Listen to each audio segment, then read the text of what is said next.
안녕하세요. 레그웰 의원의 이정표입니다. 오늘은 정맥류의 자가 진단에 대해서 얘기를 좀 해볼 겁니다. 과연 나는 정맥류가 있을까? 아니면 나는 정맥류가 있지만 치료를 반드시 해야 되는 걸까? 아니면 치료 방법이 어떤 게 어울릴까? 굉장히 궁금하잖아요. 그래서 집에서 직접 자가 진단을 해볼 수 있는 방법에 대해서 좀 알려드릴 거예요. 먼저 이런 하지 정맥류 내지는 정맥 역류에 의한 증상이 뭔지를 알아야 내가 여기에 해당이 될까 안 될까를 판단을 할 수가 있잖아요. 그래서 정맥 역류로 생길 수 있는 증상들을 조금 정리를 해보면 다리 통증이 제일 대표적이겠죠. 정맥류의 가장 대표적인 증상, 다리 통증. 그리고 만성 피로감. 뭘 해도 늘 피곤해요. 다리도 막 아프고 붓고 피곤하고 이런 경우 만성 피로. 그 다음에 무겁습니다. 다리 쪽으로 하체 쪽으로 정맥혈이 쏠리면서 다리가 굉장히 무겁고요. 그 다음에 다리 쪽에 피가 쏠리면 어떻게 돼요? 상대적으로 상체 쪽은 조금 부족한 그런 일이 생기겠죠.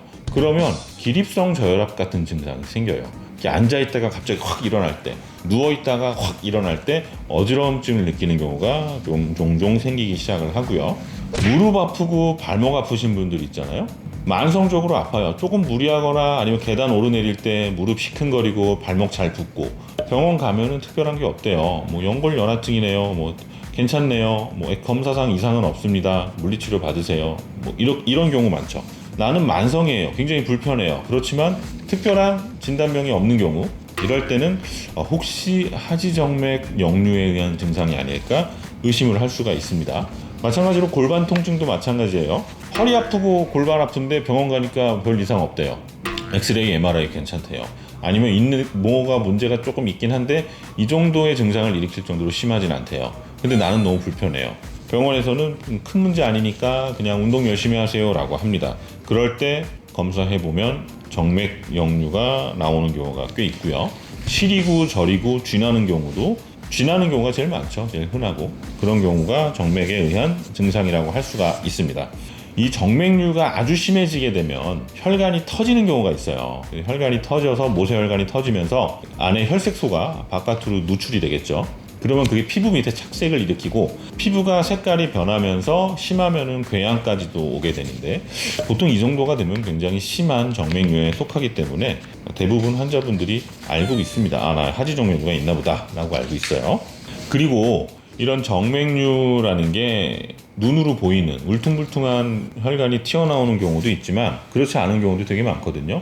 그래서 꼭 눈에 혈관이 보여야만 하지 정맥류라고 할 수는 없습니다. 하지 정맥 역류라고 할 수가 없어요. 먼저 이런 거미줄처럼 아주 얇은 그런 혈관들이 허벅지라든가 종아리, 발목 주변에 이렇게 있는 경우가 있잖아요. 그럴 때는 조금 의심을 해볼 필요가 있어요. 그러니까 안쪽에 큰 혈관들이 내려오면서 그런 거미줄 모양의 혈관이 생성이 돼서 새로 생기면서 그렇게 오는 경우도 있고요. 그 다음에 눈에 안 보이는 정맥류가 피부 밑에 자리 잡고 있는데 혈관이 정맥이 부풀어서 확장이 됐습니다. 겉으로 보이는 정맥류 같은 경우엔 피부를 밀어내고 겉으로 확장된 거잖아요. 그러면 겉으로 확장이 되면서 신경 누를 일이 별로 없는데 안쪽의 공간은 한정되어 있는데 혈관이 부풀었다. 겉으로 튀어나오진 않았다. 그러면 어떻게 돼요? 안쪽에서 눌리겠죠. 안쪽으로 혈관이 부풀어 오르니까 안에 있는 신경을 누를 거 아니에요. 그래서 증상이 생겨요. 그래서 사실은 정맥류는 겉으로 튀어나오는 눈에 보이는 정맥이 없는 경우에, 그러니까 겉으로 볼 때는 정상처럼 보이는 경우가 증상이 더 심합니다. 물론 이렇게 기계적으로 부풀어 오르면서 신경을 누르는 경우도 있지만 대부분의 경우는 산소 포화도가 떨어져서 염증이 생겨요. 정맥혈이라는 건 이미 한번 사용된 혈이죠. 그럼 혈액이 심장으로 가서 산소와 영양분을 공급받아서 동맥으로 내려와야 되는데 산소 포화도가 떨어진 혈액이 올라가다가 판막 질환에 의해서 밑으로 내려온다. 그러면 아래쪽에 중력의 영향을 받는 아래쪽에 산소 포화도가 떨어져 있는 혈액이 많아지고요. 그러면 조직 내에 저산소증을 일으키면서 그게 염증을 일으키는 경우가 많습니다. 그래서 나는 겉으로 볼 때 정맥류 없어. 그냥 아픈 거는 다른 이유일 거야.